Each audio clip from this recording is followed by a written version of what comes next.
políticas públicas para el crecimiento y desarrollo económico de América Latina, efectos en la distribución del ingreso, la educación y los salarios. Yo me siento aquí en una mesa con la pura gente del instituto. Me siento realmente privilegiado de estar rodeado de tan grandes personalidades. Obviamente están en cancha de casa. Vamos a iniciar nuestra primera exposición.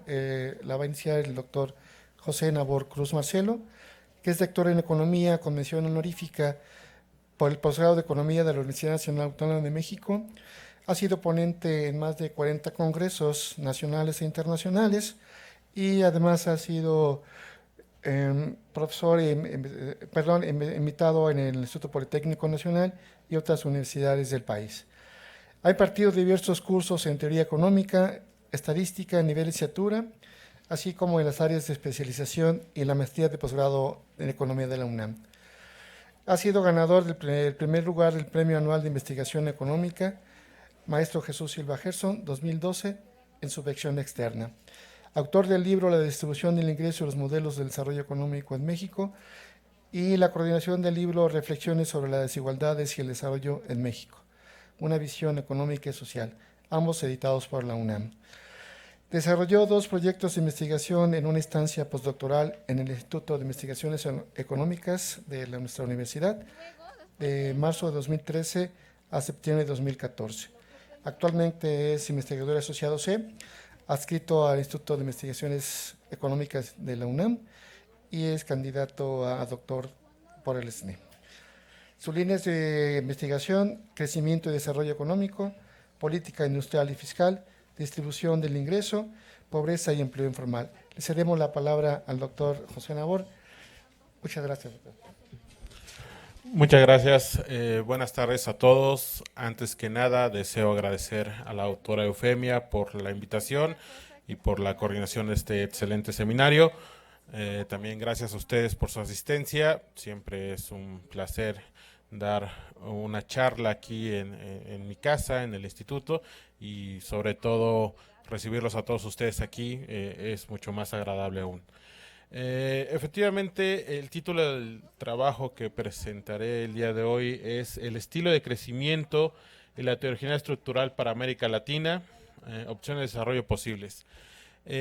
Seguramente cuando ustedes, y me refiero sobre todo a los jóvenes, a los estudiantes, escuchan el término de heterogeneidad estructural, pues se van a remontar a los clásicos autores de la escuela cepalina de los 50, 60, como Osvaldo Zuckel, Prebisch, Aníbal Pinto y demás.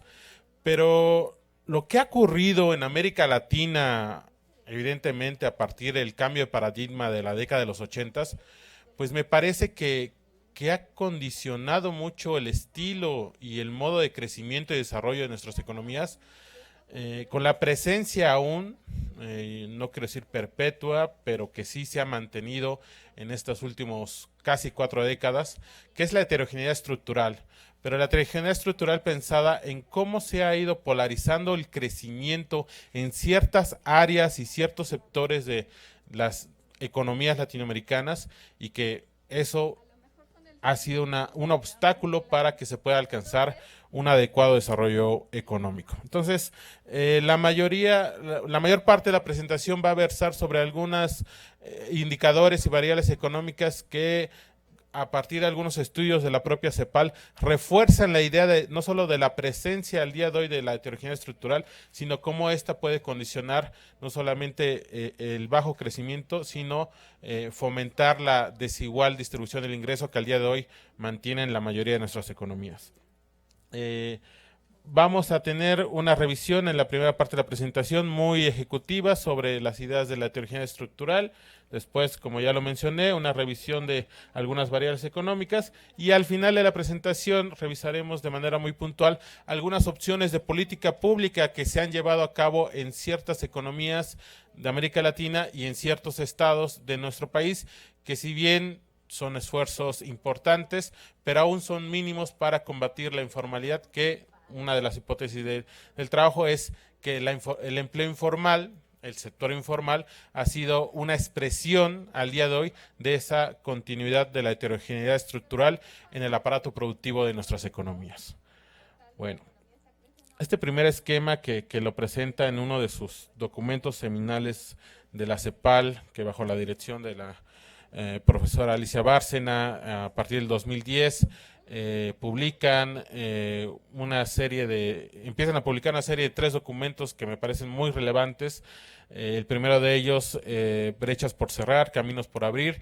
Entonces ellos retoman esta idea de la heterogeneidad estructural y lo manifiestan como una variable, digámoslo así, de amplio espectro, de cómo está condicionando el crecimiento de las economías y la desigualdad en la distribución del ingreso.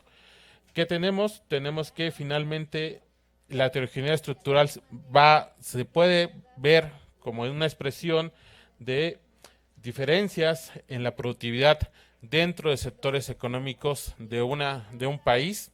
Esas diferencias en la productividad se van a ver reflejadas evidentemente en sectores de muy alta productividad, que en el caso mexicano y seguramente alguna de las ponencias que se expresaron en la mesa anterior se van a vincular con el sector maquilador exportador de nuestro país, que sí tienen una productividad que se puede comparar con algunas otras economías ya desarrolladas.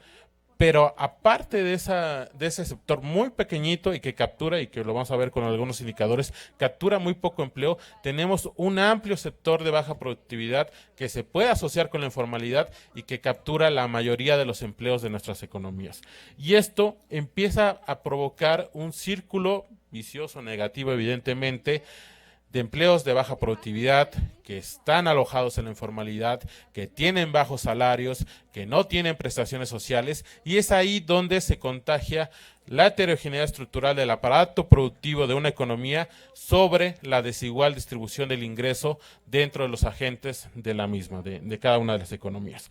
Evidentemente, puede haber un marco institucional que va a permitir o que va a tener como objetivo a través de políticas sociales combatir esa desigualdad, pero que desde mi punto de vista no ataca el germen o el origen de esa desigualdad, que es, desde mi punto de vista, la precarización de los empleos en nuestra región y que, reitero, se va a expresar en términos de un mayor sector informal y de una mayor tasa de empleo en la informalidad.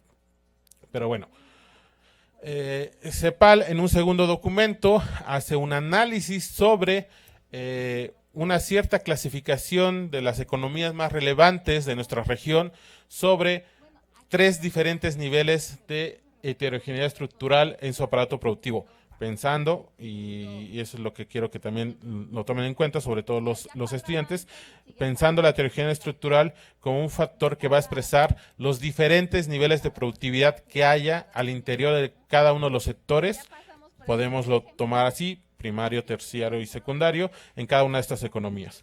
Entonces, para CEPAL, en este informe de 2011, pero con una estimación hacia 2009, presenta estos 3 grandes grupos de países con una heterogeneidad estructural moderada: Argentina, Chile, Costa Rica, México y Uruguay; una heterogeneidad estructural intermedia: Brasil, Colombia, Paraguay, Venezuela, que bueno, al día de hoy seguramente ya habrá migrado a la heterogeneidad estructural severa, donde en ese momento ubicamos a Bolivia, Ecuador, El Salvador, Guatemala, Honduras, Nicaragua, Paraguay, Perú y República Dominicana. Entonces, este grupo de países latinoamericanos se van a clasificar en esos 3 grandes rubros.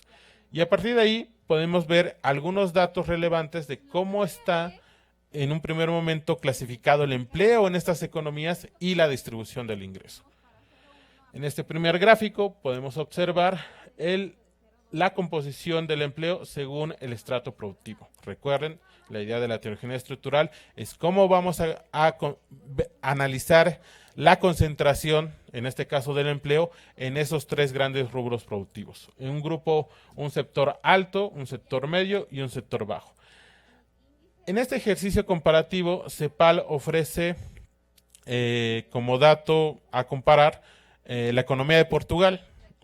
Bueno, ellos establecen que es una economía sí europea, pero que puede guardar ciertas similitudes con las economías latinoamericanas, y a pesar de que Portugal dicho con todo respeto, no es Inglaterra o no es Francia o no es Alemania, pues tiene cierto desarrollo económico que puede, reitero, compararse con el promedio de las economías latinoamericanas.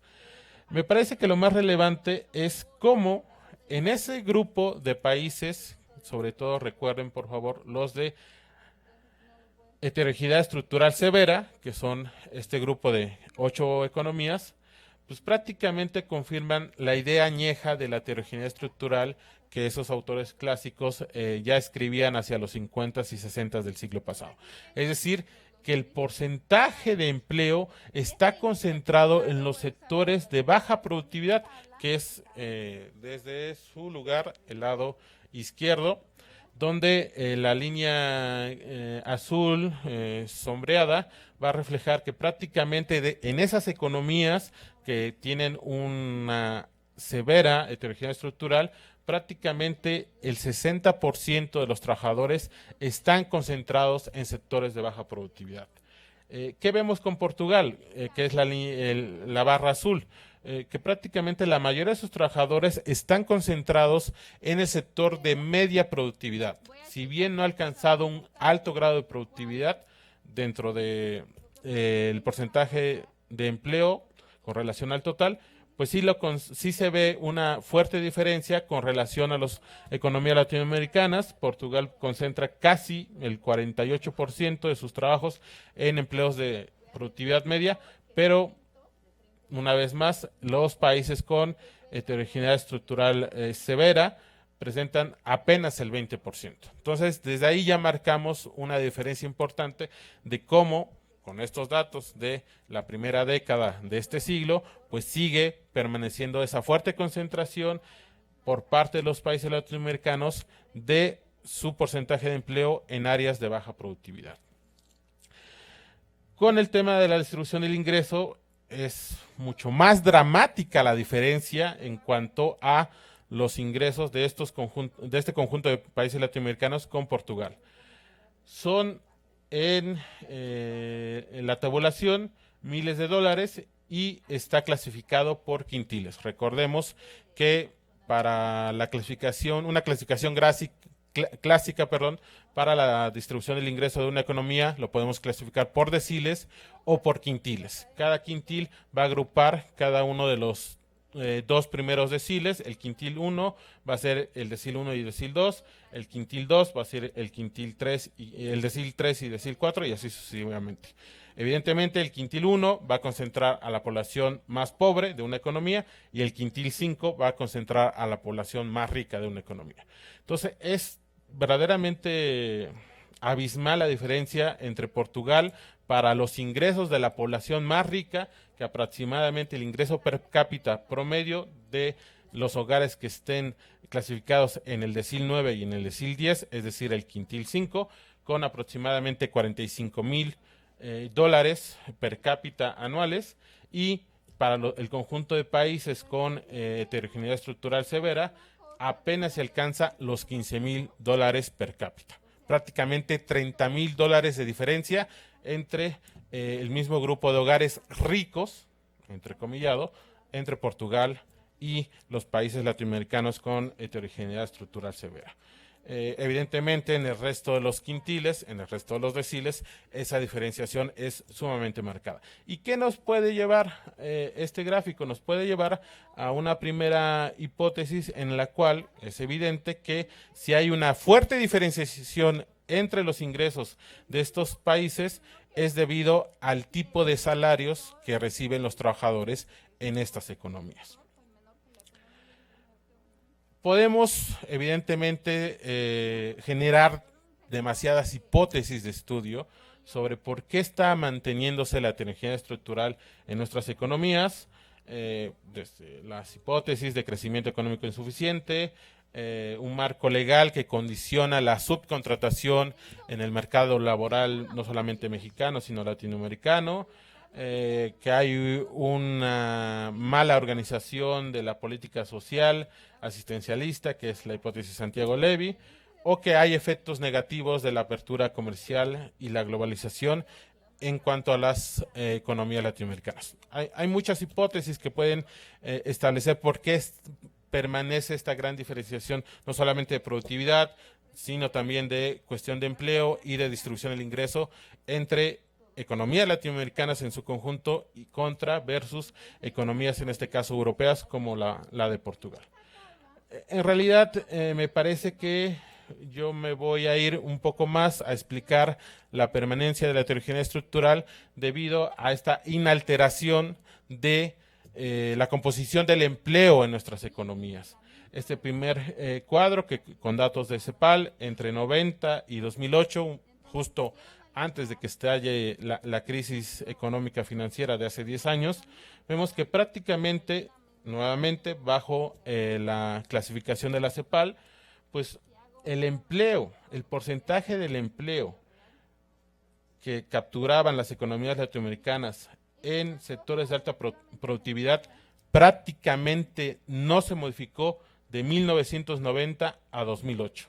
En 1990, el porcentaje de empleo que se llevaban a cabo actividades de alta productividad era 7.9%, para 2008, 8.1%. Creció 2 décimas.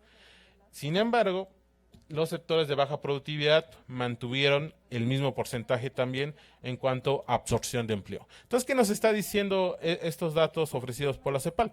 Pues que prácticamente en el cambio de paradigma, sí, con un modelo exportador en la mayoría de los países latinoamericanos, exportadores de commodities, algunos sudamericanos, con ciertas manufacturas, como el caso mexicano, pero seguimos permaneciendo en la misma estructura de absorción de empleo para estos tres grandes sectores. Entonces, eso evidentemente, reitero, va a afectar las remuneraciones y también la distribución del ingreso. Este otro cuadro comparativo en el cual vemos, de acuerdo a un grupo de 18 países que estima la CEPAL, prácticamente el 50% del empleo genera apenas el 10% del Producto Interno Bruto de la región para datos de 2009. Es decir, tenemos casi la mitad de la fuerza laboral latinoamericana en empleos formales, produce apenas el 10% del Producto Interno Bruto. Y prácticamente el 66-67% del PIB lo generan apenas el 15% de los trabajadores. Esa diferenciación tan fuerte entre muy bajos empleos que generan en mayor porcentaje el Producto Interno Bruto, indudablemente va a ser un reflejo, reitero, sobre la estructura de salarios, sueldos y salarios que van a recibir los trabajadores de la región. Si bien, y sobre todo el 2002, 2004 hacia acá, hubo varias economías encabezadas por Brasil, Uruguay, Ecuador, que tuvieron procesos de crecimiento económico, lo que en realidad vamos a notar es que prácticamente en el promedio de la clasificación de empleos ocupados en sectores de baja productividad, que es una proxy del sector informal de nuestras economías, prácticamente de 1990, que eran 43% de los empleos en estas actividades de baja productividad, alcanzamos a 2012 44%. Es decir, tenemos que, otra vez, que a pesar de fases de crecimiento, sobre todo del 2000 hacia 2012, la informalidad prácticamente no se movió en el promedio latinoamericano. Sí, como les comentaba, Uruguay, Brasil, Ecuador, sí tuvieron avances en términos porcentuales de reducir la informalidad. El caso mexicano es muy evidente. Con datos de la OIT, prácticamente del 2003 a 2012, México apenas si redujo en 0.7% el empleo en un sector de informalidad. Entonces, ese, desde mi punto de vista, es un problema que va a reflejarla no solamente como expresión de permanencia de la heterogeneidad estructural, sino que está condicionando mucho que nos podamos mover de ese esquema de alta saturación de empleos en áreas de baja productividad y pocos empleos en áreas de alta productividad. Y estas tres gráficas reflejan lo que recién acabo de comentar, en el cual vamos a tener que prácticamente en cada uno de los tres grandes grupos de países con heterogeneidad estructural tenemos que la informalidad aumenta y sobre todo en estos países con heterogeneidad estructural severa, de 1990 a 2009, prácticamente el porcentaje de empleos en el área informal pues se mantuvo. En esta lámina la nombré como informalidad perpetua, en el sentido de que si pueden alcanzar a ver el rubro de la descomposición de los trabajos que se están empleando en áreas de baja productividad, prácticamente el empleo doméstico y los trabajadores independientes no calificados son el mayor porcentaje de empleos en el sector informal. Y prácticamente los mismos porcentajes se mantienen para cada una de estas economías latinoamericanas. Y este gráfico, que también me parece sumamente alarmante, son la población urbana ocupada en sectores de productividad media y alta del mercado de trabajo que no está afiliada a la seguridad social, porque ese es el otro gran problema. Los pocos trabajos que sí se han llegado a crear en áreas de media y alta productividad, prácticamente el promedio latinoamericano está en que 40% de esos empleos que hipotéticamente tienen un ingreso alto no tienen seguridad social. Casos los más alarmantes: Paraguay, Bolivia, Nicaragua, que superan el 50% de los trabajos de media y alta productividad que no tienen seguridad social. Tal vez los casos un poco más exitosos: Costa Rica, Uruguay, Panamá, finalmente son economías un tanto pequeñas, pero el promedio latinoamericano es que prácticamente el 40% de los trabajos, que reitero, tienen un buen ingreso y que están en áreas de media y alta productividad, no tienen de entrada el beneficio de seguridad social. Y es parte de la precarización laboral, que también se ha comentado a lo largo del seminario.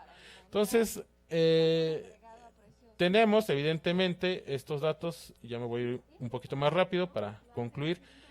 Hay una gran asociación entre la informalidad y las micro y pequeñas empresas, pero a partir de esta asociación, que se ha manifestado en la continuidad de la heterogeneidad estructural, sí ha habido algunas medidas de políticas públicas muy focalizadas en países latinoamericanos: Brasil, Chile, Colombia, Costa Rica, de esfuerzos gubernamentales para tratar de aminorar la informalidad. Es evidente que ese proceso no va a ser sencillo, ni mucho menos rápido.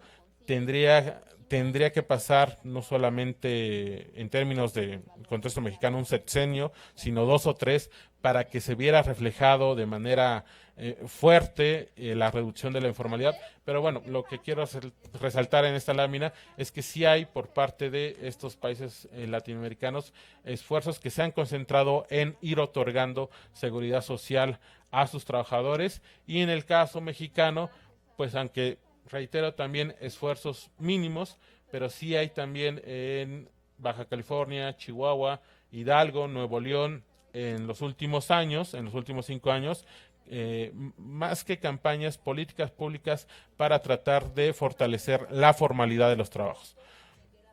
Para el caso mexicano, mientras tengamos un sector, de acuerdo a la INEGI, informal, que aporta el 27-28% del Producto Interno Bruto, que es el sector informal, de acuerdo a cifras del INEGI, y que mantengamos entre 45 y 50% de nuestros trabajadores en ese sector, pues combatir la heterogeneidad estructural en el aparato productivo, insisto, reitero, es complicado, pero vaya, sí hay esfuerzos de política pública que se han llevado a cabo.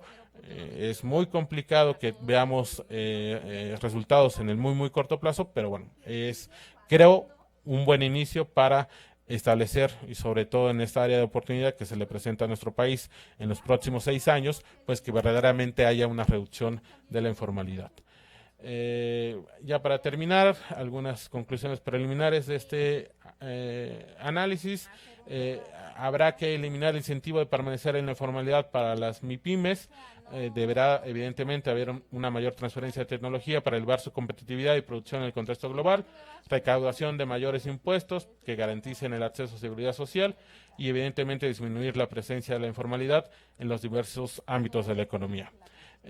¿Cuál es la idea final que les quiero expresar? Es que Ya tuvimos un cambio de paradigma en los 80s que no modificó las condiciones en el mercado laboral latinoamericano y sí tendrá que llevarse a cabo un mayor esfuerzo en términos de políticas públicas con énfasis en otorgar seguridad social a los trabajadores para que de a poco no solamente tengamos una menor expresión de la tecnología estructural, sino una mayor transferencia de trabajos de sectores de baja a media productividad. No pensemos en alcanzar una mayor robustez en áreas de alta productividad, pero al menos sí que en el corto plazo, término de 5 a 10 años, tengamos un mayor número de trabajadores en áreas, sectores de media productividad.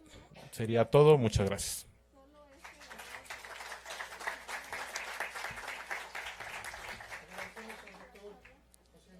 Tabor Cruz, Marcelo, su participación en esta mesa.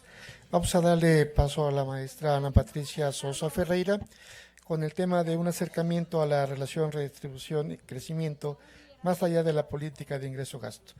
La doctora Ana Patricia Sosa Ferreira es investigadora asociada en el Instituto de Investigaciones Económicas de la UNAM con estudios de doctorado en investigación económica en la Universidad Complutense de Madrid. Ha participado en proyectos sobre temas rurales y pobreza, como la desigualdad y la pobreza rural en zonas indígenas de riqueza biológica en México. Estudios de caso en Oaxaca. Emprendimientos productivos colectivos en el mundo rural, producción y reproducción de pobreza en México, Agencia de Desarrollo Local. Impacto de las remesas de las comunidades indígenas, remesas indígenas en Guerrero y Chiapas y el desafío de las desigualdades en el territorio rural. Las áreas que ha trabajado son pobreza, medio ambiente y mundo rural. Como autora o coautora ha presentado ponencias y congresos nacionales e internacionales y tiene trabajos en libros colectivos sobre los temas de desigualdad, mujeres y trabajo. Remesas indígenas, remesas rurales, trabajo no pagado, trabajo doméstico y alfarero. Tiempos de trabajo, las mujeres, ingresos y crisis.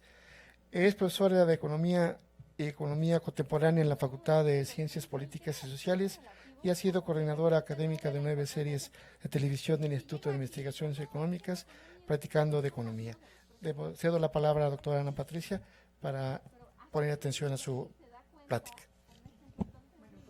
Muchas gracias a la doctora Basilio por su invitación. Me dio mucho gusto porque me invitó precisamente en un momento en que andaba yo batallando con los temas fiscales. Muchas gracias a todos ustedes, una mesa muy interesante, muy atractiva. Bueno, muy bien, pues el tema que yo propongo hoy es un acercamiento a la relación redistribución-crecimiento, desde una perspectiva que va más allá de la política ingreso-gasto. Quiero partir con esta frase que se refiere al pensamiento keynesiano que dejó de estar considerado como importante a partir del paradigma pues de los años 70 para acá. Dice, es la conclusión sobre la inestabilidad intrínseca de las economías capitalistas fue el detonador de la ofensiva en contra del pensamiento keynesiano. Era muy fuerte para ese momento el reconocer que las economías capitalistas son intrínsecamente inestables. Y lo tomo porque yo quisiera agregar también que también es intrínseco a las economías capitalistas la desigualdad. ¿Sí? Es un fenómeno que acompaña al funcionamiento del desarrollo de la economía capitalista.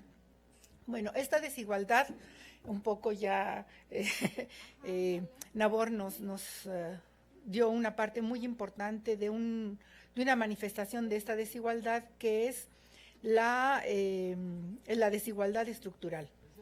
Esta desigualdad estructural se empezó a observar desde fines de los años 40, la CEPAL la empieza a observar a partir de su preocupación sobre los obstáculos para que haya desarrollo en los países de América Latina. El tema se trabajó hasta los años, más o menos a los años 50, 60, y después ya se pasó un cambio un poco a lo que era el nuevo estructuralismo. Pero la desigualdad sí empezó a tener un poco de preocupación en los años 50 en México, porque era un fenómeno presente y también preocupaba en qué medida estaba obstaculizando el desarrollo que se trataba de alcanzar en esos años. En los años 60 se publican algunos estudios de especialistas que ahora los estudios son clásicos, ¿no? Está Hernández Laus, está Buscovic, está Tavares, está Nora Lustig, Altimir, etc. Y resulta que, bueno, con el correr de los años, la desigualdad que permanece en nuestros países ya no se hace exclusiva de nuestros países. A partir de los años 80 empieza a haber un proceso de desigualdad creciente y empobrecimiento nada más ni nada menos que en los países desarrollados. De esta forma, en 2013 aparece un libro sobre la desigualdad, el famoso libro de Piketty, un libro que levantó ámpula porque hablaba precisamente de la desigualdad en países desarrollados. Y entonces, bueno, empieza un poco a surgir más la preocupación por el tema de la desigualdad. Antes de la caída del muro de Berlín, la literatura económica difícilmente, déjenme ver, vamos a ver cómo vamos por acá. No, acá. ¿Sí pasó? Es este. Es este. A ver. Adelante, a ver. Ok. Se empieza a observar, bueno, antes de la caída del muro de Berlín, difícilmente se aceptaba pues esta inestabilidad en las economías y esta desigualdad en las economías.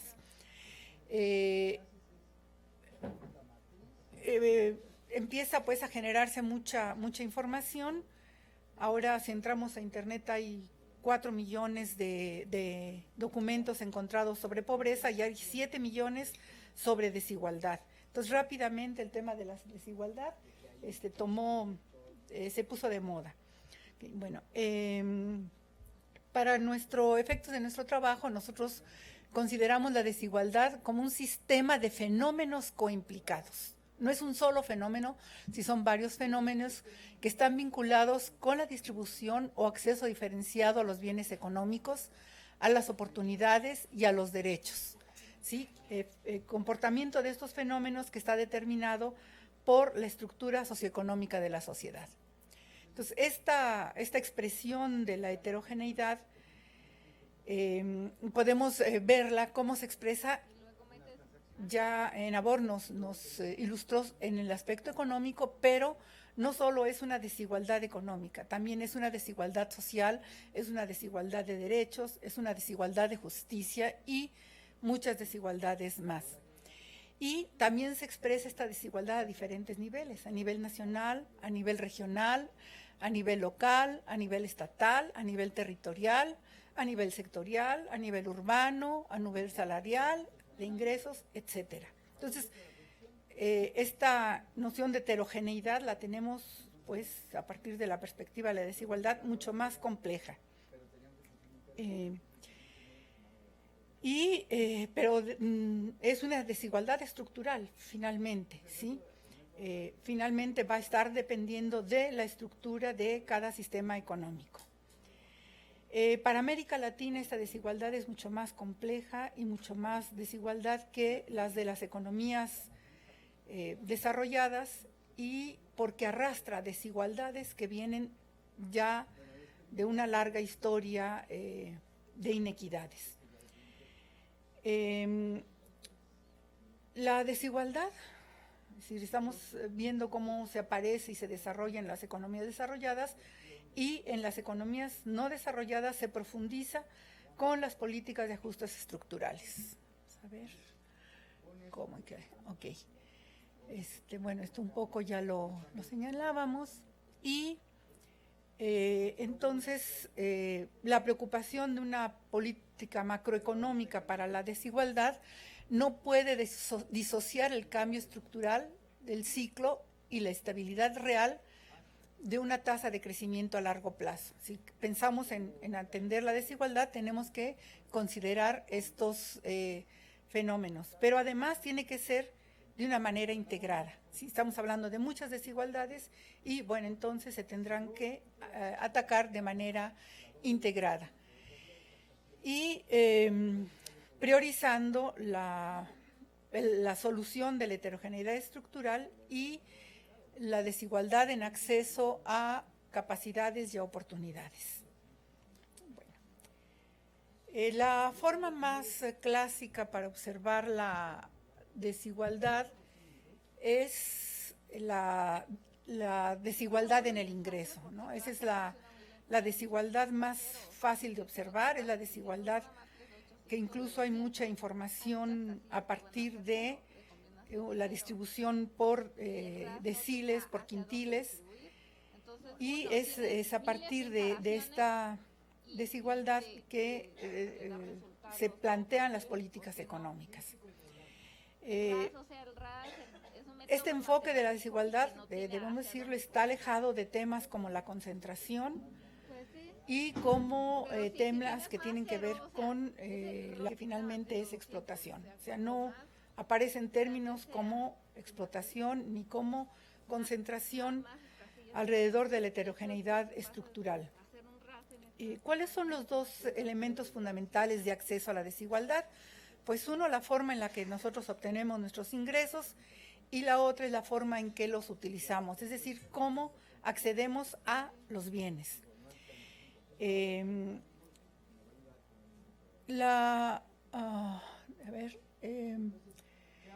Los problemas, ¿qué problema tenemos ya con la desigualdad en términos de crecimiento económico?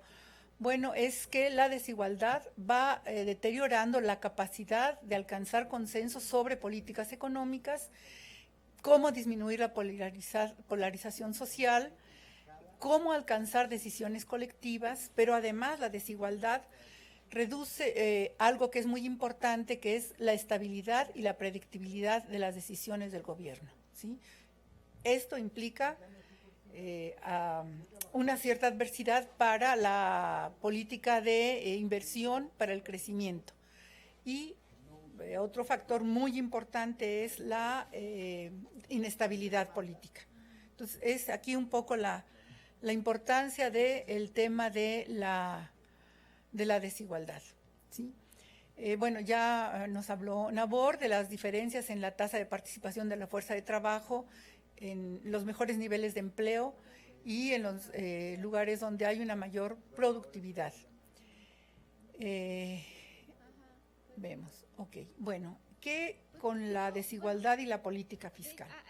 Bueno, parte de la atención a la desigualdad tiene que ver con lograr un crecimiento económico. Y como habíamos visto a lo largo del seminario, pues el crecimiento económico de los últimos años ha sido un crecimiento no deseable, tanto en economías desarrolladas como en no desarrolladas. Incluso con la crisis de 2008, los países desarrollados estaban muy sorprendidos porque las tasas de crecimiento de los no desarrollados eran más altas que las de ellos, ¿no? Entonces, de ahí la necesidad de ver qué pasa con la política fiscal. Ya Nabor nos hacía referencia a los trabajos de la CEPAL, que empiezan a publicarse en 2010 sobre atención a la desigualdad y atender la igualdad. Entonces, son textos muy importantes y cuando yo accedo a ellos me encuentro que hay políticas muy importantes de redistribución del ingreso, tanto desde la perspectiva del ingreso como del gasto, pero hay una restricción muy importante que es la del equilibrio fiscal. Entonces, yo dando vueltas y vueltas, de alguna forma caigo en una entrevista que le hacen a Randall Gray, donde señala que esa noción del equilibrio fiscal es en realidad un pretexto para no aumentar el gasto, para disminuir la desigualdad. Dice, es un pretexto porque no hay ninguna coordinación entre política fiscal, entre política monetaria, entre política cambiaria. Cada una tiene su propio objetivo, cada una camina por su lado y entonces no se logra mantener niveles de crecimiento aún con déficit fiscal. Entonces empiezo a batallar con la nueva política monetaria, empiezo a sufrir y aparece, afortunadamente para mí, sale de la imprenta el libro de la doctora Basilio y me permite entender lo que es las finanzas funcionales, las finanzas públicas funcionales, y entender el por qué ya no tiene por qué ser una limitación el tema del balance fiscal, ¿no? Entonces, pues uno escucha los consejos que uno quiere escuchar. Cuando uno le dicen lo que uno quiere, ese es el consejo que uno sigue. Entonces ya no me pongo yo a revisar críticas hacia la política fiscal funcional y me voy a pensar en que efectivamente puede haber otra política diferente, pero además hay otra información que encuentro que me parece muy interesante, que es el tema de la importancia para el crecimiento del trabajo garantizado. ¿Sí? Ya también se habló en la mañana del pleno empleo. Entonces, ahí están mis consejos que yo andaba buscando. Y entro pues entonces a un poco a ver qué pasa con la política de atención a la desigualdad, que no tenga que ver ya con problemas que sí pueda influir, que es una política contracíclica que pueda incidir en la distribución del ingreso, con una creciente gasto, con calidad en este gasto y con sistemas tributarios con capacidad redistributiva.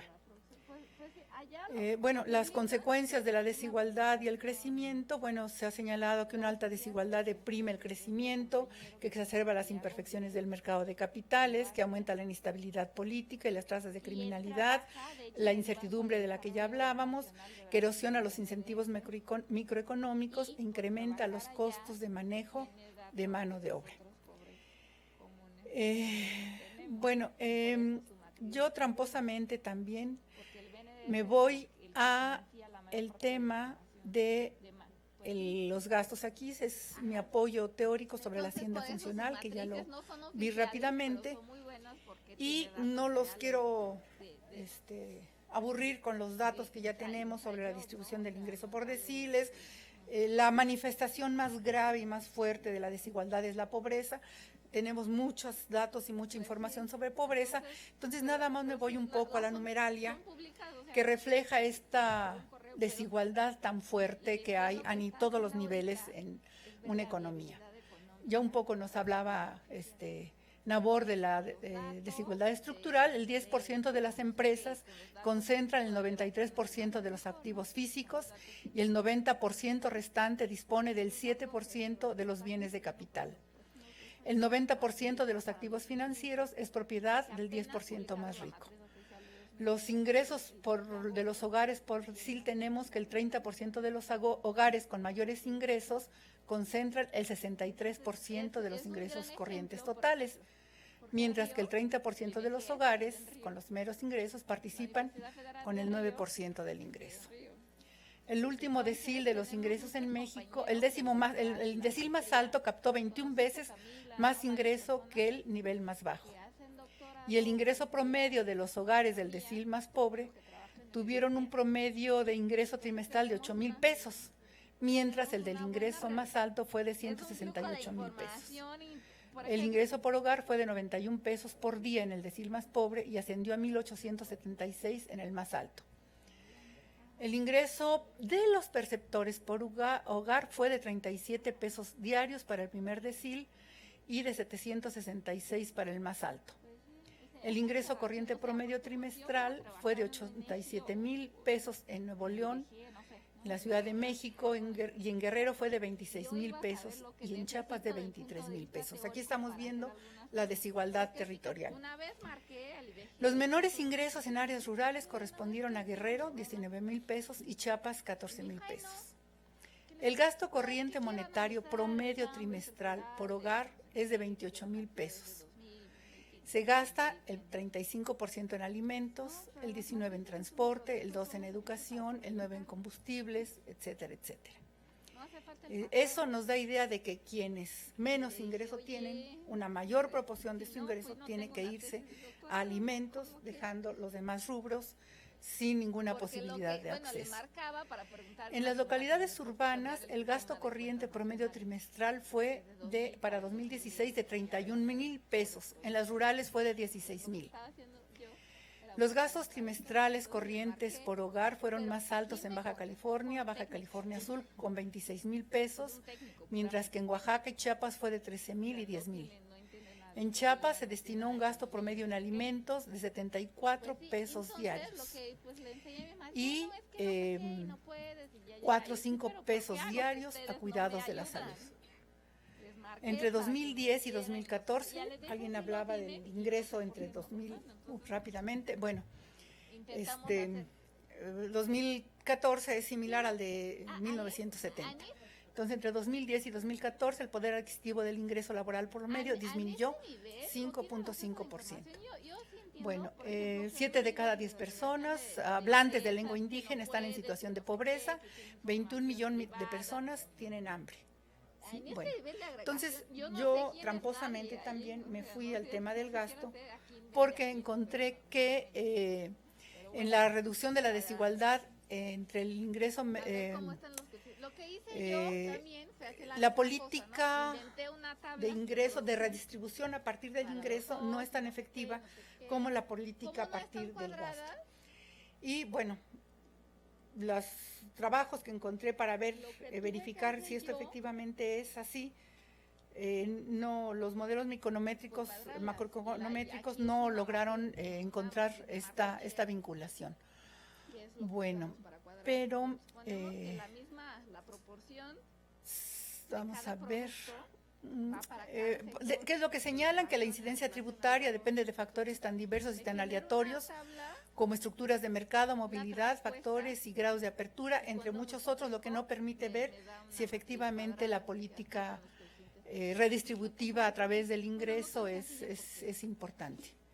Bueno, un poco yo quiero ver la situación del gasto en el sector rural, en el sector agropecuario, y tomo este perfil para que ustedes vean que de la población que trabaja en el sector agropecuario hay 12% de trabajadores sin pago, 37% por cuenta propia y solo el 45% son trabajadores asalariados, con un salario precario totalmente.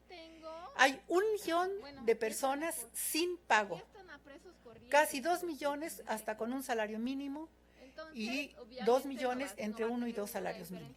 Entonces, esto nos permite ver que efectivamente es importante el gasto, el ejercicio del gasto con fines de buscar menos inequidad en el sector rural.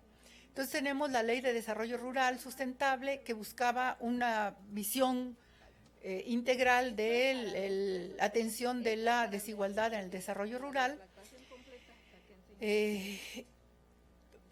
porque aun cuando México se ubica entre los primeros 15 lugares en la producción y en la generación de valor agregado a nivel mundial, esto no se ha traducido en una reducción sustancial de la pobreza en el medio rural.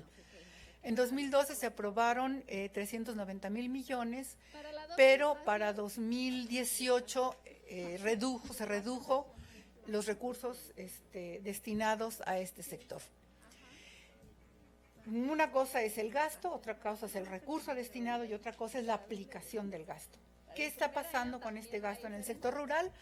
Que hay demasiados programas y unidades responsables involucradas, cada una con sus propios objetivos, beneficiarios y reglas. Es decir, hay 37 programas que atienden la pobreza del campo, que atienden la necesidad de mejorar la producción, que atienden la necesidad de incentivar la productividad, pero hay muchísimas duplicaciones entre programas asistenciales y programas productivos. Tienen más peso los programas asistenciales que los programas productivos.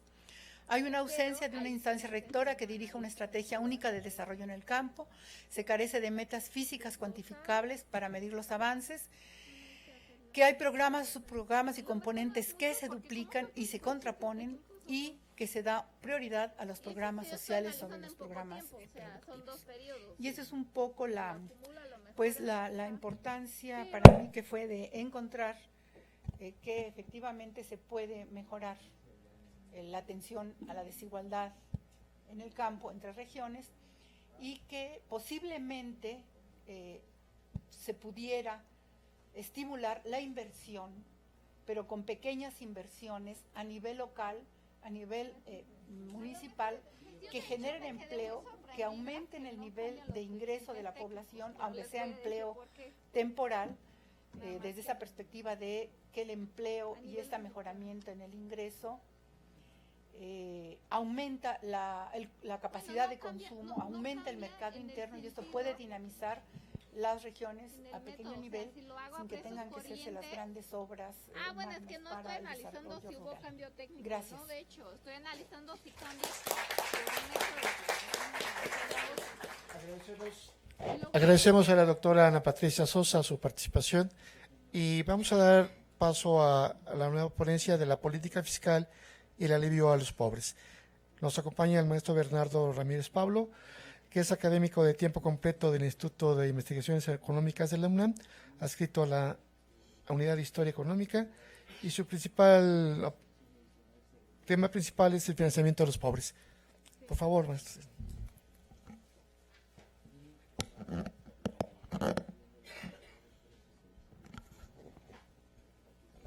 Buenas tardes, agradezco a Eufemia Basilio por haberme invitado en este seminario. ¿No suena?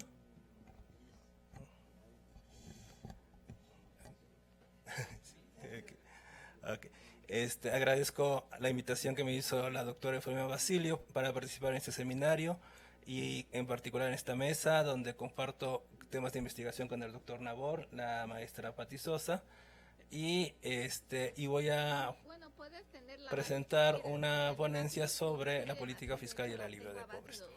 La ponencia es histórica, no es en cuestiones actuales. En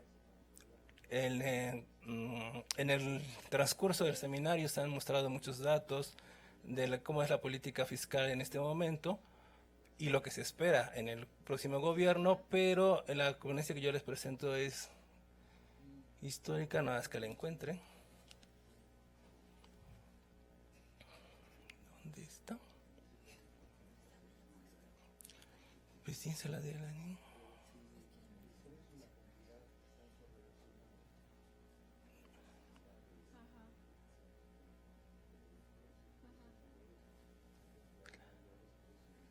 Se llama presentación S. ¿La de arriba, la de arriba? No, eso.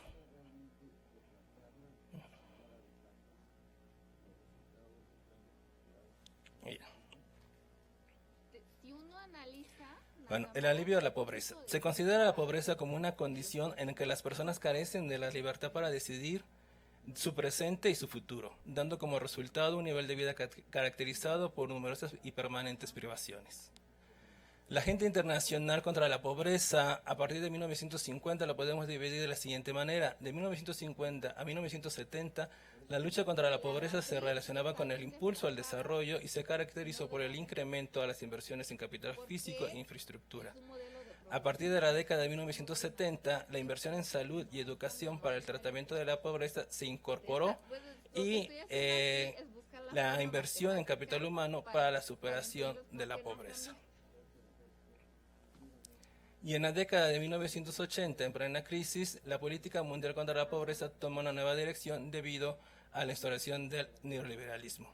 Las políticas públicas características del estado de bienestar se extinguieron y las acciones para atender el problema de la pobreza se focalizaron, dejando de lado la inversión en capital físico e infraestructura. A partir de 1990, Naciones Unidas inicia el impulso para establecer un amplio programa de desarrollo. En ese año se fijaron las 7 metas internacionales de desarrollo, la mayoría para alcanzarse en 25 años. Su objetivo principal era la reducción de la pobreza y de las privaciones humanas. En el año 2000, al adoptar la Declaración del Milenio de las Naciones Unidas, se suscribieron los objetivos del milenio y ahí quedaron subsumidas las 7 metas internacionales de desarrollo.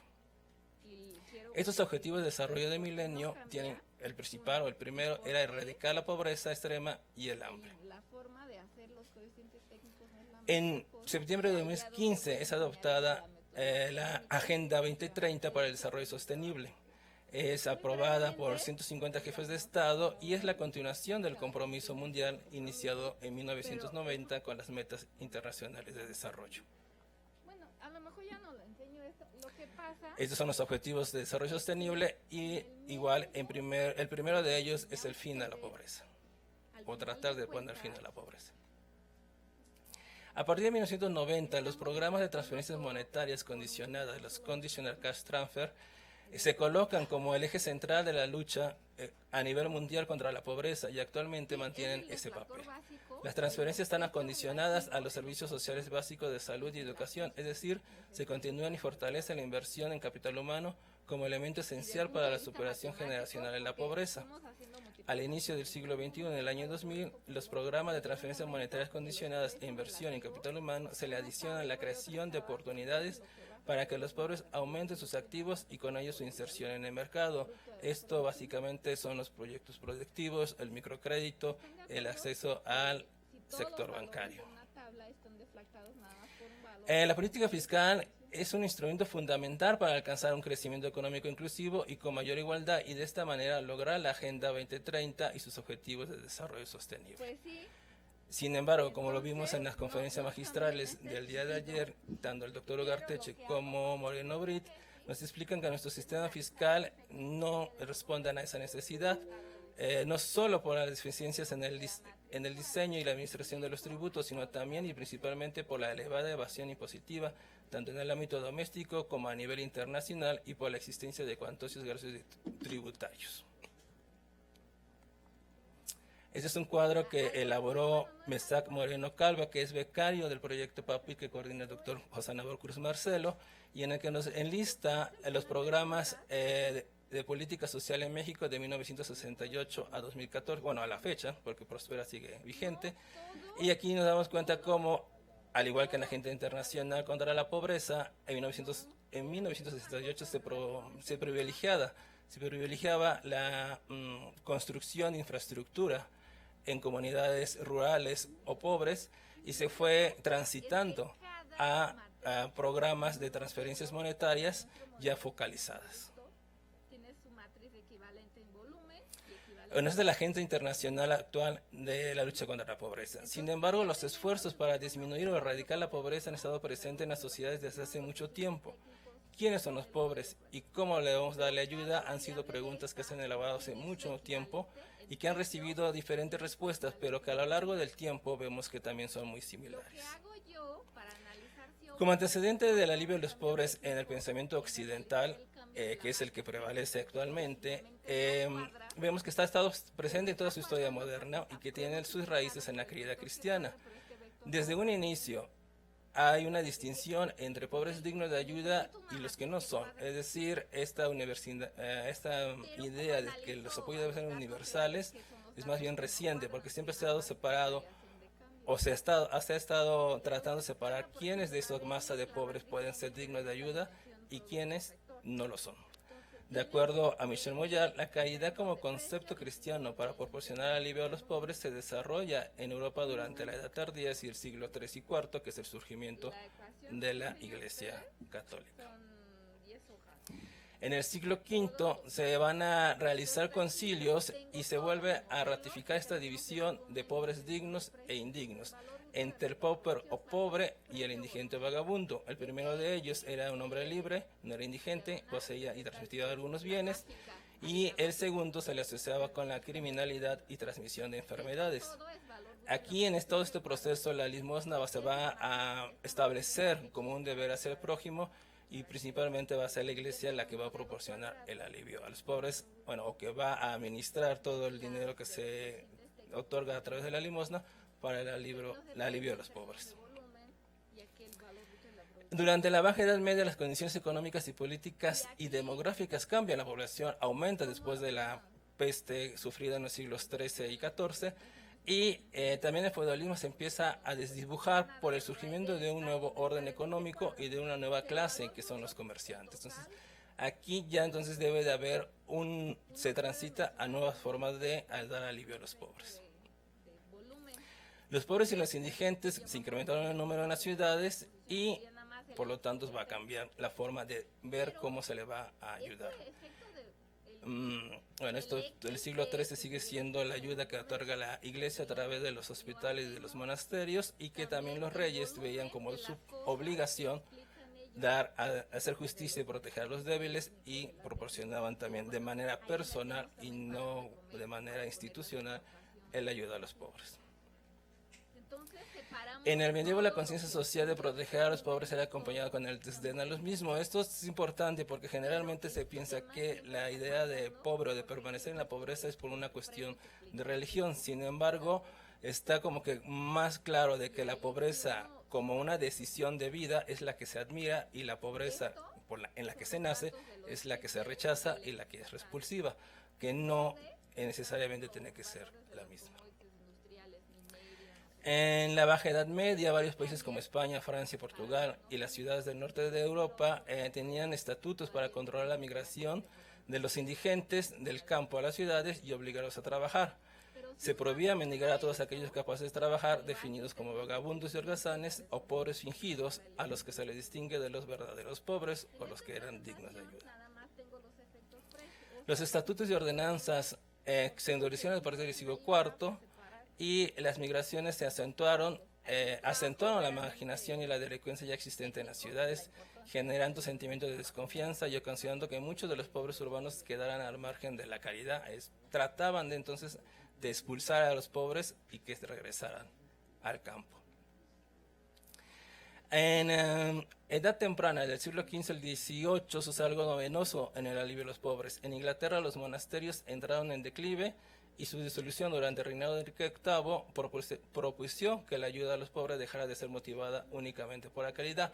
Como ustedes recuerdan, Enrique VIII rompe relaciones con la Iglesia Católica, se vuelve a la Iglesia Anglicana.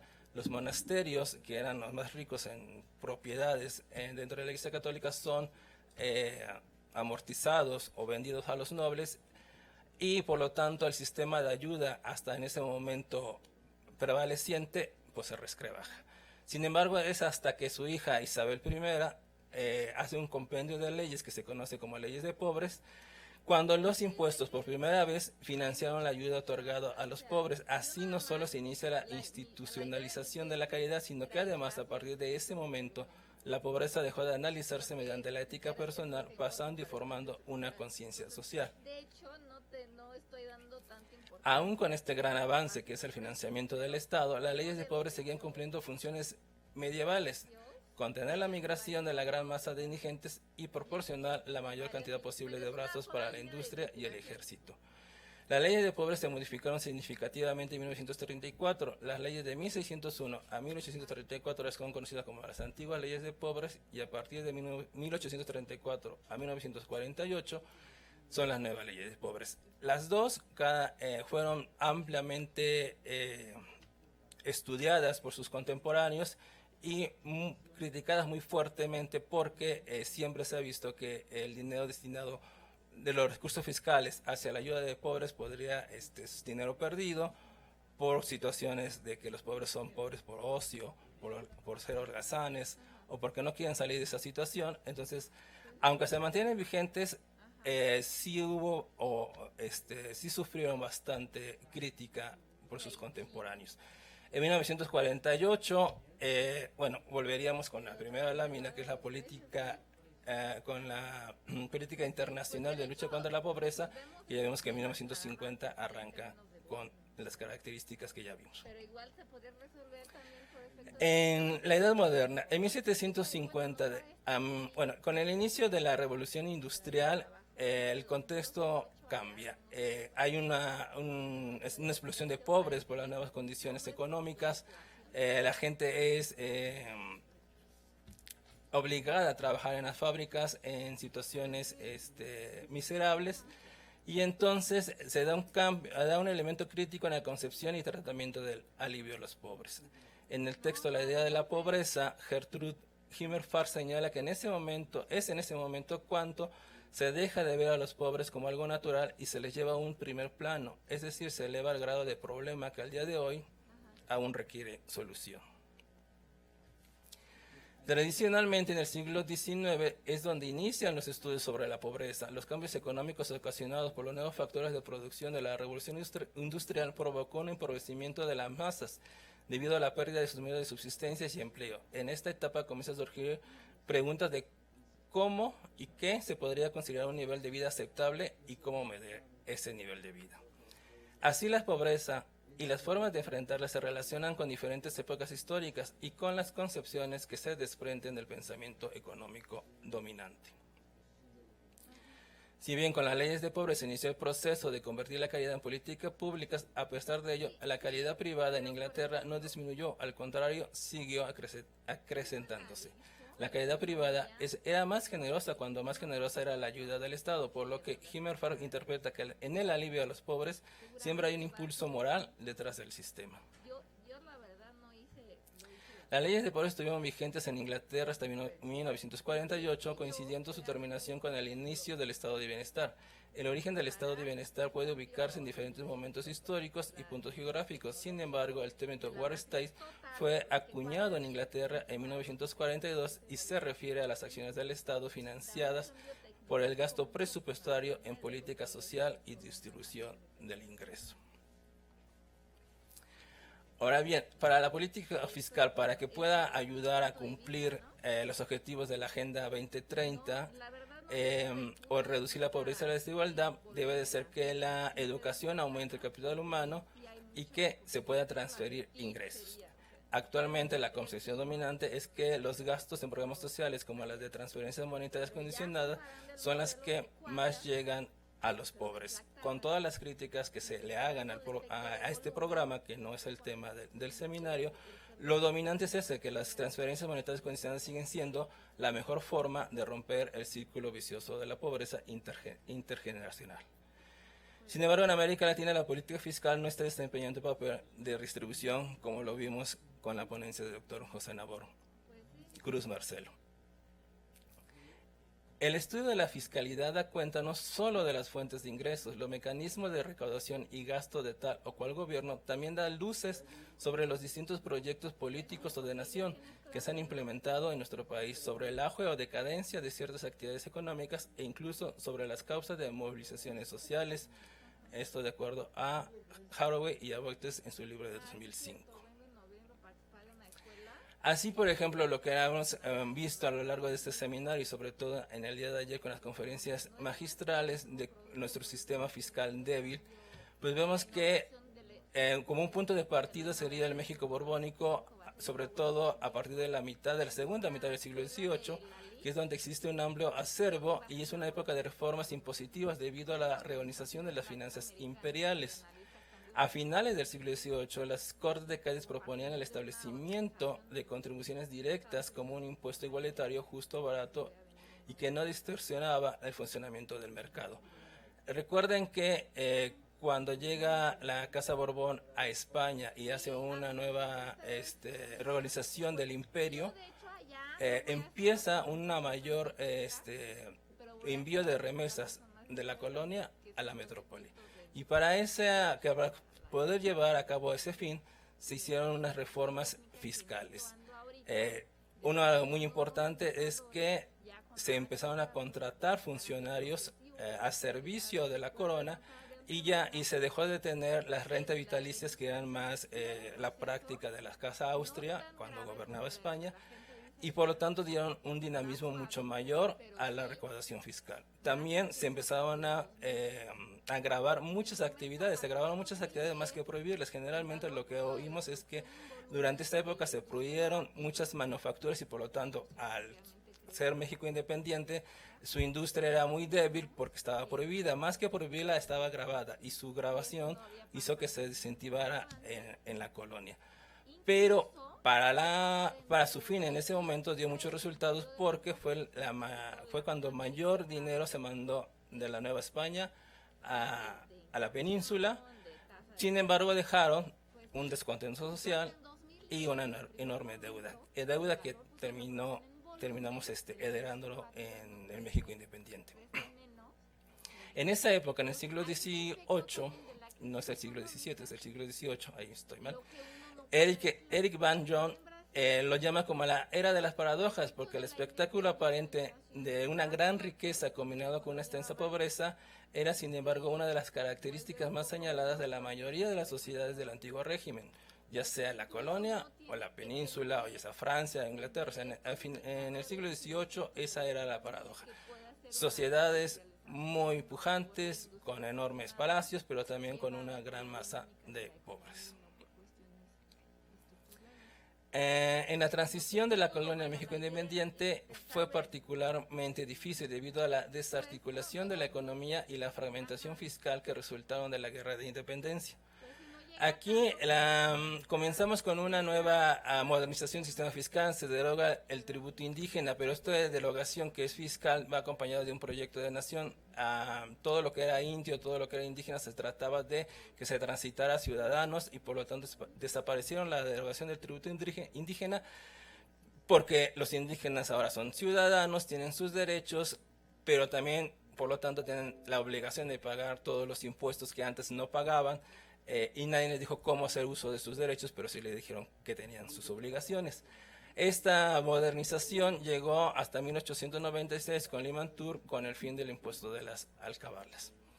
Desde el principio de México independiente estaba la idea de que el sistema fiscal fuera de acuerdo a lo que Smith decía, que era que aplicar el liberalismo económico y organizar las finanzas públicas de acuerdo a los principios de la hacienda pública clásica, es decir, la tributación debería ser obligatoria para todos los ciudadanos, equitativa y proporcionar sus ingresos. El gobierno debería procurar contar con una administración eficiente que permitiera el pago de impuestos de forma fácil y con ahorro en la recaudación, lo cual, como hemos visto a lo largo de este seminario, 200 años después todavía no lo logramos. Ya para revisar todos los demás autores que de Smith han precedido, pero no hemos logrado por lo menos el objetivo inicial cuando nos hicimos independientes. En 1924 se expide la ley de recaudación de los impuestos establecidos en la ley de ingresos vigentes sobre sueldos, salarios, emolumentos, honorarios y utilidades de las sociedades y empresas, que es el antecedente que dieron al actual impuesto sobre la renta.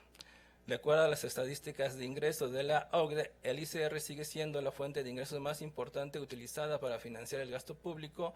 En México la proporción supera el 40%. Y esta gráfica es la que presentaron tanto el doctor Moreno Brick como el doctor Ugarteche, donde vemos que México son de los países que el ICR tiene una mayor proporción dentro de todos sus ingresos fiscales.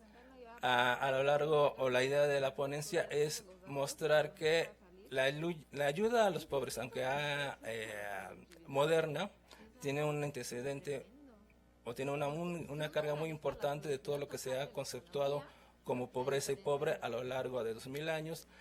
Y en el caso del sistema fiscal mexicano, pareciera que estamos todavía intentando hacer lo que en 1921 el Congreso independiente quiso establecer, ¿no?, con el rompimiento del tributo indígena. Bueno, he acabado mi tiempo y muchas gracias por su atención.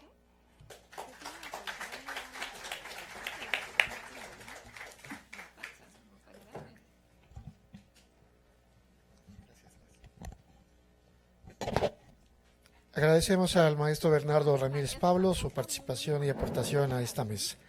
A continuación tenemos a la doctora Rosa Iris Guevara González con el tema del financiamiento de la educación pública superior en México. ¿Puede contribuir al crecimiento estable y sostenido? Me permito leer brevemente el resumen curricular de la doctora Iris. Es investigadora de tiempo completo del Instituto de Investigaciones Económicas de la UNAM, profesora de Economía Política en la Facultad de Economía de la UNAM, doctora en Economía egresada de la División de Estudios de Posgrado de la Facultad de Economía de la UNAM, donde también se realizó su maestría en Economía. Ha publicado diversos trabajos como autora y coautora. Ha participado como representante académica en instancias colegiadas. Sus principales temas de investigación actualmente son economía política, economía de la educación, educación tecnológica, desarrollo económico. Y finalmente, políticas públicas con énfasis en las políticas sociales. Actualmente está trabajando en las investigaciones Financiamiento de la Educación Pública Superior en México, 1982-2012.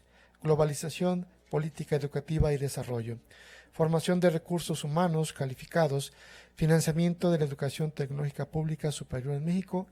Y finalmente, la doctora es miembro de la Unidad de Investigación de Economía Fiscal y Financiera.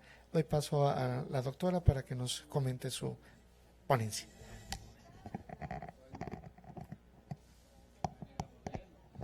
Bueno, agradezco la invitación de la doctora Basilio para estar en este seminario y como ustedes pueden ver, yo trabajo algo muy específico que es la relación entre economía y educación.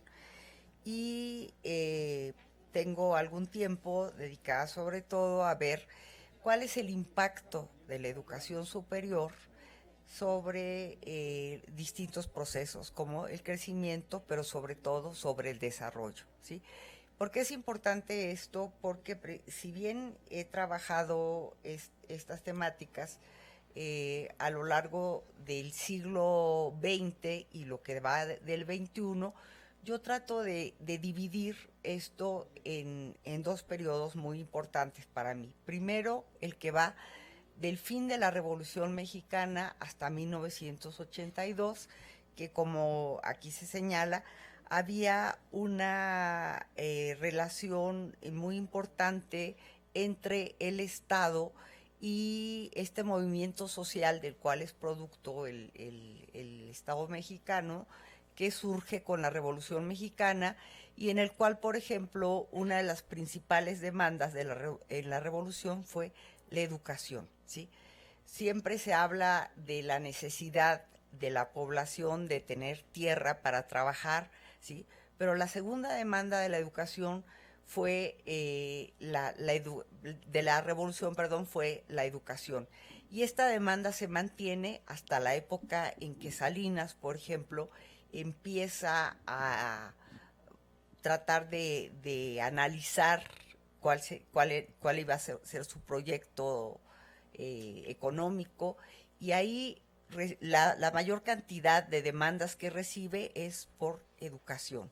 Entonces la educación fue fundamentalmente una demanda revolucionaria que se prolonga a través de las épocas, ¿sí?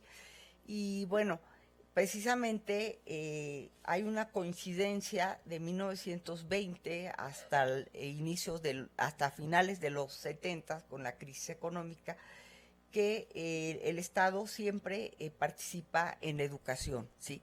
En 1921 se crea la Secretaría de Educación Pública y precisamente a partir de esta creación de la Secretaría de Educación Pública se empieza a plantear la importancia de la educación, que va cambiando, ¿no? En un principio la educación tiene más que ver con la idea de nación, la consolidación como país, ¿sí? Que ya viene desde la independencia, que eso es muy interesante, y después, digamos, cuál es el impacto de la educación en la economía, ¿sí? Y este impacto se ve claramente, aquí no lo puedo exponer, pero lo he estudiado desde la revolución industrial, ¿no? Cómo va cambiando la relación entre economía y educación.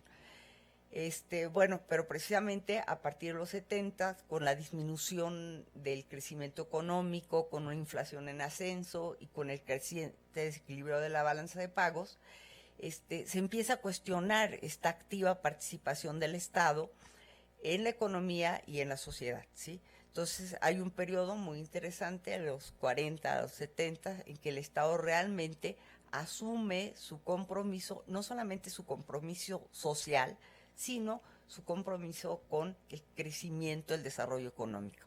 Y se entiende sobre todo el desarrollo económico en términos del desarrollo de la industria, del proceso de industrialización, el proceso de sustitución de importaciones, que en México fue fundamental, ¿sí? Y vamos a ver cómo históricamente la educación va cambiando y va respondiendo a estas necesidades. Por ejemplo, cuando se inician las escuelas tecnológicas en este periodo, bueno, más bien no cuando se inicia, cuando se transforman las escuelas tecnológicas en este periodo, se puede ver que siempre están vinculados con el proceso de industrialización. Previamente, por ejemplo, con el cardenismo es muy importante la relación que existe entre la educación y el apoyo al campo, ¿sí? Bueno, pero desde el inicio de los 80, a partir sobre todo de 1983, cambia la política económica del Estado Nacional y vemos que hay una serie de políticas que ya no responden a las necesidades de acumulación que se habían dado en el periodo previo y precisamente los problemas que presentaba la economía hacen que haya todo un cambio, ¿sí? Entonces, bueno, las políticas fiscales y monetarias ya no tratan de contrarrestar estos problemas económicos, sino más bien se achaca, aparte de los problemas que están dando, precisamente a la activa participación del Estado. Entonces cambian los planteamientos y en ese momento se ve como que hay que limitar el gasto, hay que contener la inflación, hay que crear un banco central y el actual banco ya no es un problema para ellos el apoyar el proceso de crecimiento económico, ¿sí?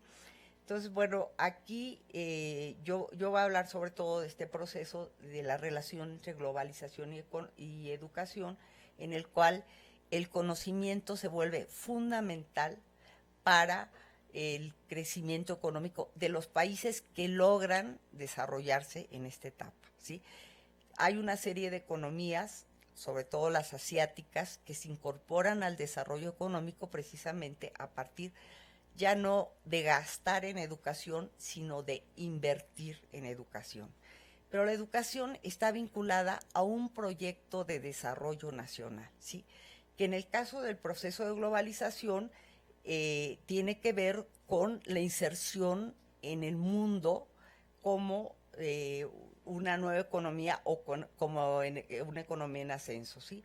Entonces, lo que se puede ver aquí es que existen una serie de economías que ya no son las desarrolladas necesariamente, sino las economías emergentes o las nuevas economías, ¿sí? Que se vinculan al proceso de desarrollo a partir de esta inversión en educación.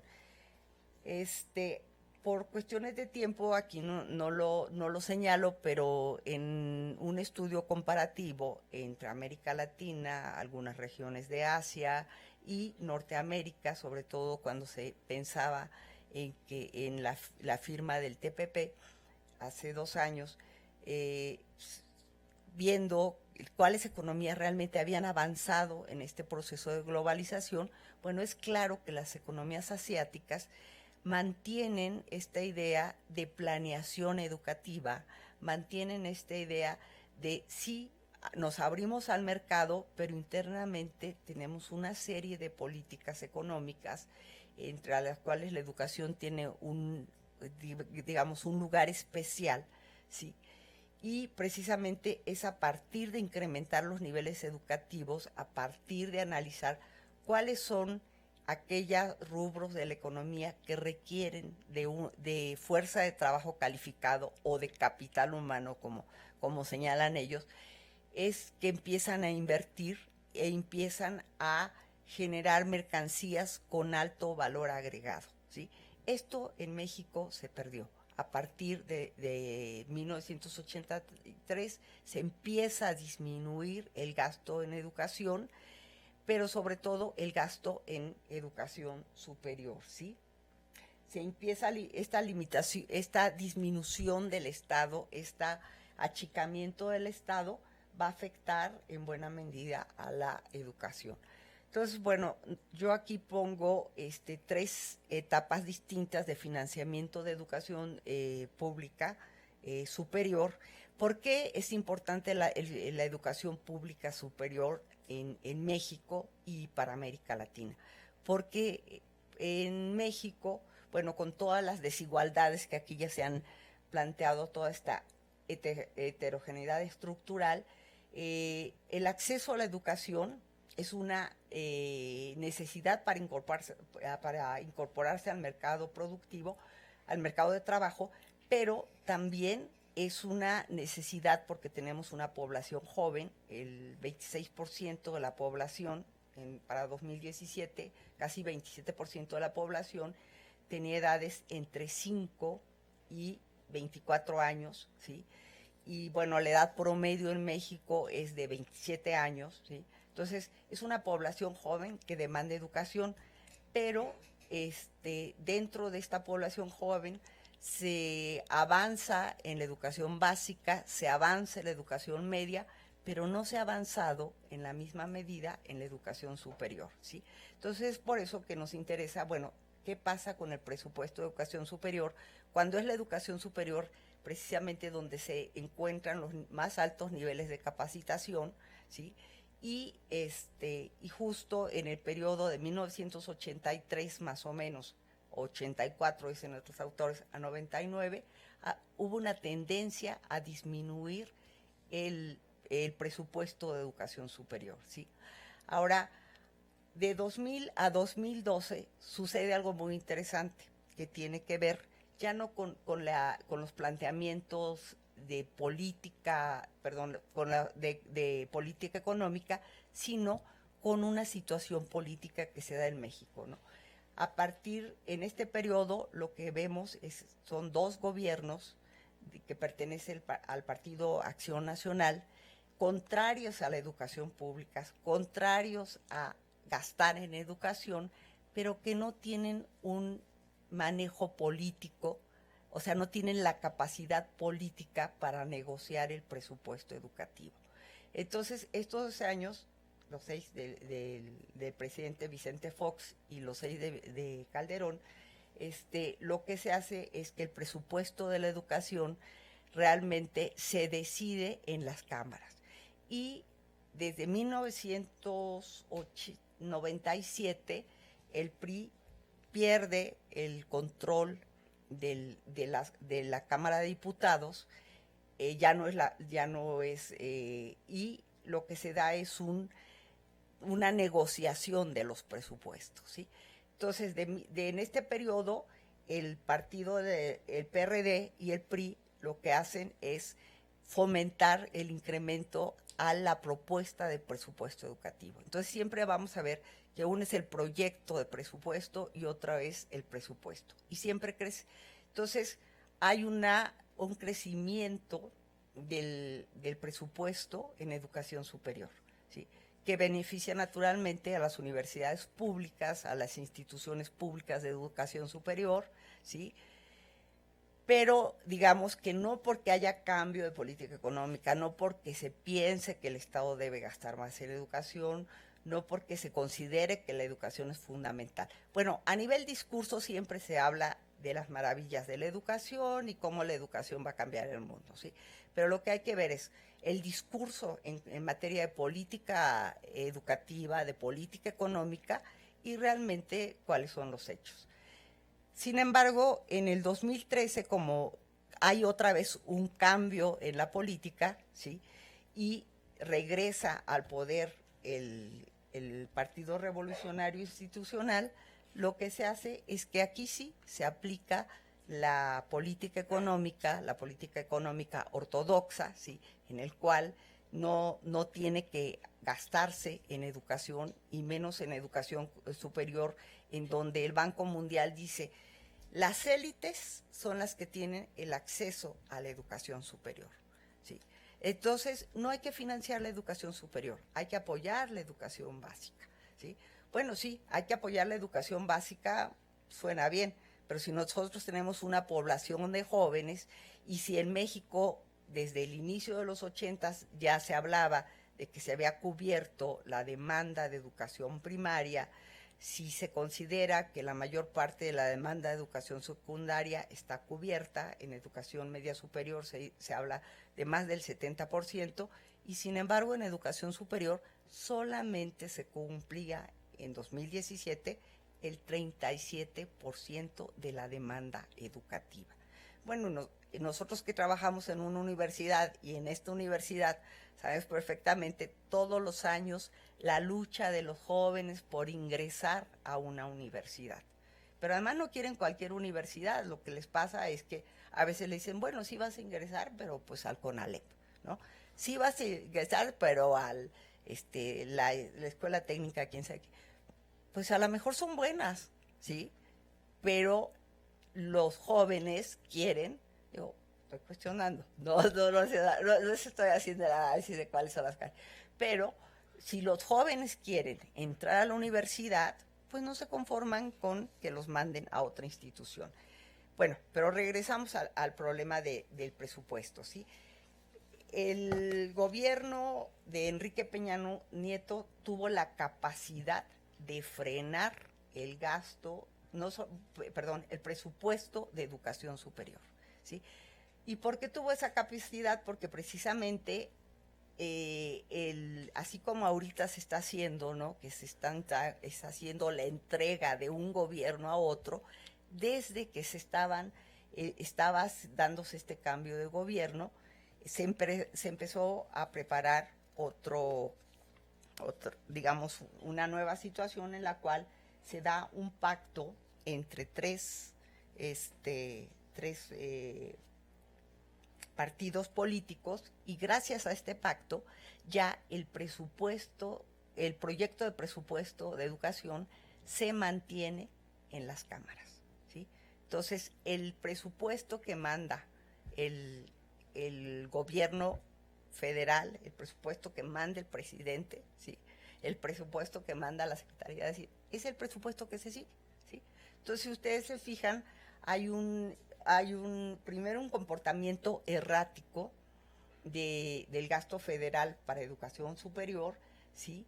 Y luego este gasto sube solamente en la medida en que se junta educación superior, ciencia y tecnología, en el cual, por ejemplo, se ve que en 2012 era 6.7%, pero cuando vemos el gasto de educación, quitando ciencia y tecnología, siempre es todavía más restringido.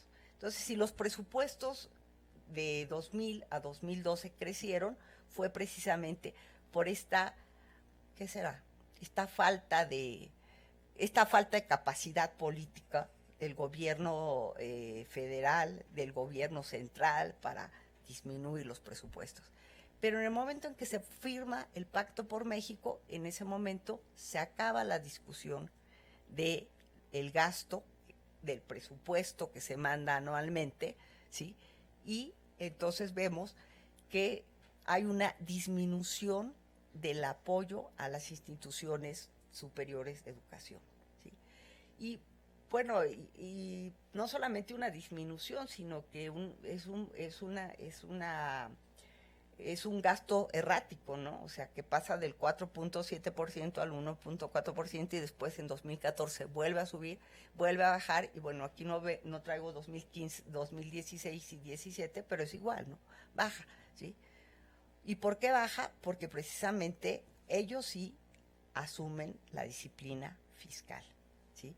Y además, siendo un gobierno un gobierno priista, que en otras épocas del PRI habían apoyado la educación de manera muy importante, que lo hacen de 1920 a 1982, pues ahora esto ya no importa. No sé cómo voy de tiempo. 6 bueno, entonces todavía puedo decir algunas cosas. Algo aquí que yo señalo es, sí hay una relación entre las políticas macroeconómicas, la política fiscal y cómo se gasta en educación, y en este caso de lo que estoy hablando es de la educación superior. Pero también en el caso de México hay siempre esta negociación política, ¿sí? Que es fundamental, que aquí no la puedo tratar por cuestiones de tiempo, pero que es esta negociación política lo que permite que, que en 12 años haya habido un aporte importante a la educación superior, ¿sí? De 2000 a 2012.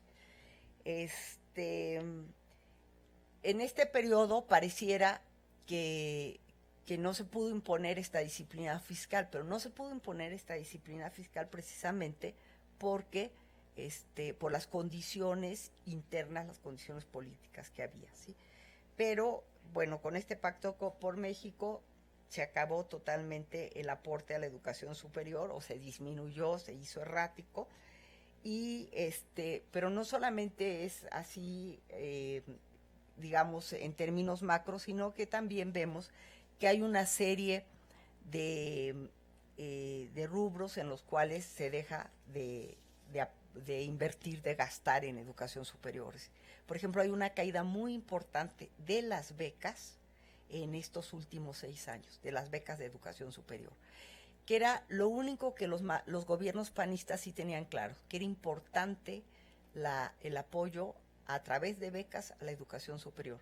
No solamente eso, sino que en el último año Calderón dice, bueno, vamos a apoyar no solamente la educación pública, sino la educación privada, ¿sí?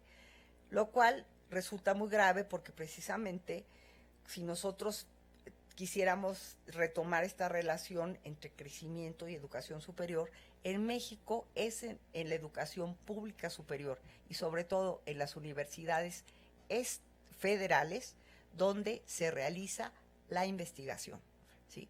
La educación privada lo que hace es capacitación, pero en la educación pública y sobre todo en ciertos rubros, como por ejemplo todo lo que son las ciencias exactas, se hace en las instituciones públicas de educación superior, ¿sí? Pero entonces, bueno, este apoyo que se daba en becas también se pierde. Entonces, si hiciéramos una revisión más detallada, se podría ver que ha habido una disminución del gasto en educación muy importante, no solamente en términos globales, sino por alumno, por institución, por distintas regiones del país. Ahora, finalmente, yo señalo aquí 2 cosas que considero fundamentales, ¿no? La educación contribuye al desarrollo, al crecimiento económico en esta etapa de la globalización, sí, siempre y cuando sea parte de un proyecto de desarrollo nacional, porque la educación no solamente impacta el crecimiento económico, sino sobre todo impacta el desarrollo. Hay múltiples estudios donde se ve, por ejemplo, que una persona que tiene educación tiene una actitud totalmente distinta ante la vida, ante la higiene, ante la salud, ante su entorno, ¿sí? Y entonces, bueno, naturalmente aporta al crecimiento, pero también aporta al desarrollo, al cambio de una sociedad. Solamente se puede dar si la educación forma parte de este proyecto de desarrollo nacional que se dio en México del 20 hasta inicios de los 80, ¿sí? Y que cambia precisamente en el momento que cambian las políticas macroeconómicas, ¿sí? Pero algo también fundamental es que no nos podemos insertar en el proceso de globalización, en la economía del conocimiento, si precisamente lo que carecemos como nación es de conocimiento, no un conocimiento que impacte al 5%, al 3%, al 10% de la población, sino que impacte al conjunto de la población, ¿sí? Entonces, sí contribuye, o sea, de un poco de la pregunta que planteé, sí contribuye la educación al crecimiento, sí mejora los niveles sí incrementa, por ejemplo, los niveles de productividad, pero sobre todo, los países que avanzaron en el crecimiento económico, en el proceso de globalización, son los que analizaron claramente dónde se debe invertir, ¿sí? Y la educación es fundamental, pero además, una vez que veamos la educación en general, ¿en qué rubros de la educación, sí? Es muy interesante cómo, sobre todo los estudiantes asiáticos van a Estados Unidos a prepararte en disciplinas que tienen que ver con las ciencias exactas, pero no se quedan en Estados Unidos como nuestros egresados aquí de mexicanos, sino que se regresan a sus países, reditúan en Corea, en Japón, en China, ¿sí? Regresan con ese conocimiento y no solamente lo mantienen, sino lo recrean, lo incrementan, lo adaptan, ¿sí? Entonces, bueno, no se puede generar mercancías con alto valor agregado si no se tiene la preparación, la educación, la capacitación suficiente. Entonces, bueno, la conclusión fundamental, sí, la educación aporta al crecimiento, pero también, sobre todo, mejora las condiciones de vida del conjunto de la población. Muchas gracias.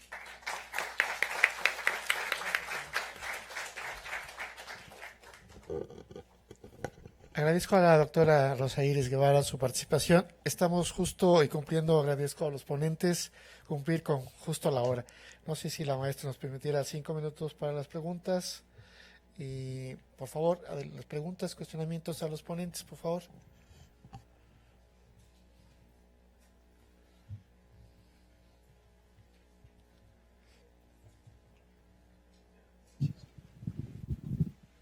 Gracias, buenas tardes. Mi pregunta es muy puntual, es para el doctor José Nabor. ¿Cuáles serían los sectores con menor productividad en la economía mexicana?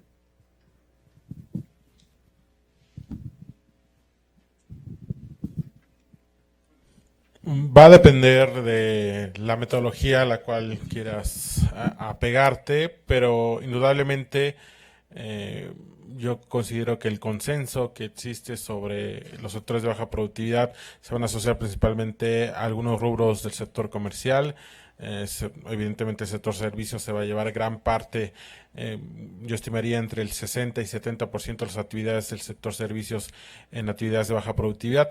Pero también hay áreas de muy baja productividad en el sector agrícola mexicano, sobre todo en el sur del país. También algunas áreas del sector industrial que tendrán que ver básicamente con el tema de ensamblaje, más que producir insumos y bienes industriales de alta productividad. Se llevará tal vez esos rubros agrícolas e industriales un 10-15% cada uno de ellos, pero la gran mayoría indudablemente el sector servicios, sobre todo sector servicios comerciales, van a representar el gran volumen de áreas de baja productividad para la economía mexicana.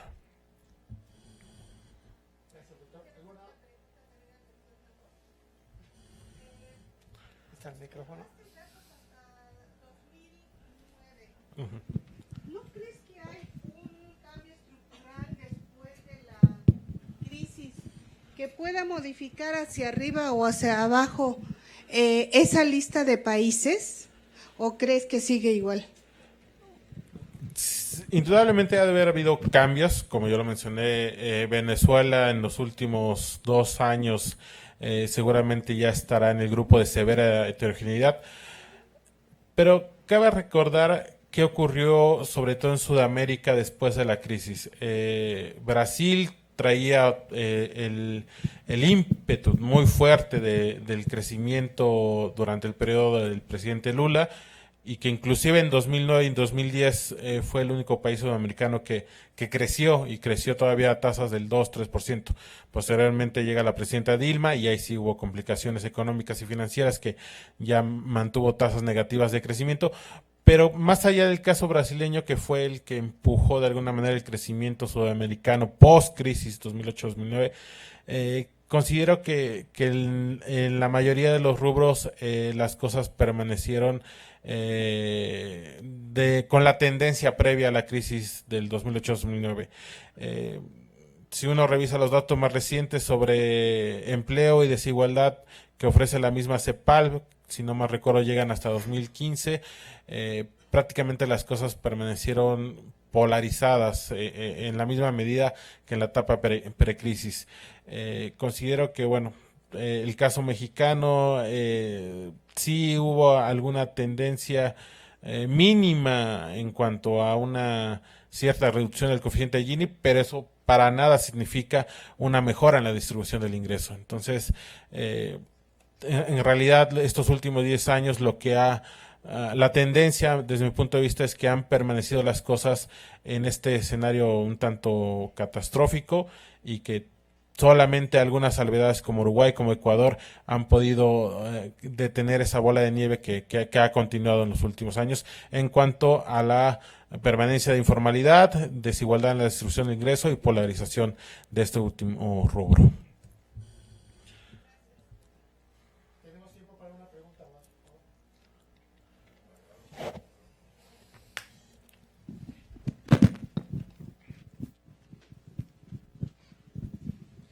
Hola, buenas tardes. Soy Alejandro, soy de la FES Acatlán. La pregunta es para el profesor José Nabor.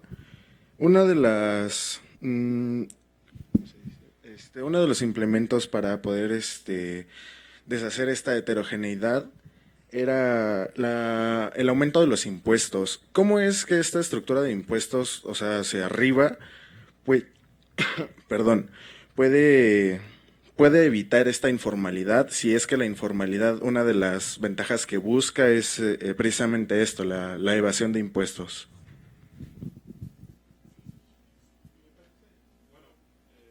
Sobre todo para el caso de la economía mexicana, la gran paradoja siempre ha sido en los últimos años poder imponer nuevos impuestos y que estos sirvan para financiar y ejercer un mayor volumen de gasto público. Desde mi punto de vista, y lo he comentado en reiteradas ocasiones, el Estado mexicano tiene el suficiente dinero para poder combatir y generar empleos formales. El gran problema que hemos tenido en los últimos años, que el dinero público, el gasto público, los programas públicos, sobre todo del rubro federal, se ejercen de manera incorrecta, inadecuada. Ya lo mencionaba la maestra Patricia Sosa, la duplicidad de programas sociales para focalizar ese ejemplo. Entonces me parece que no necesariamente tenemos que pasar por una gran transformación en términos de una gran reforma tributaria, sino verdaderamente hacer que el dinero público que se gaste en programas sociales, gasto corriente o en infraestructura, que finalmente es uno de los objetivos del siguiente gobierno, se ejerza de manera adecuada. Creo que un tema que pasa por el gasto público y la política fiscal mexicana es combatir los altos niveles de corrupción en cuanto a ejercer el gasto público. Si verdaderamente empezamos a combatir los altísimos niveles de corrupción, tendremos una partida de dinero que pueda generar inversión pública, empleos formales y crecimiento económico. Me parece que el camino tendría que ir dirigido en esos términos para efectivamente incentivar la generación de empleos formales y disminuir en la medida de lo posible la informalidad.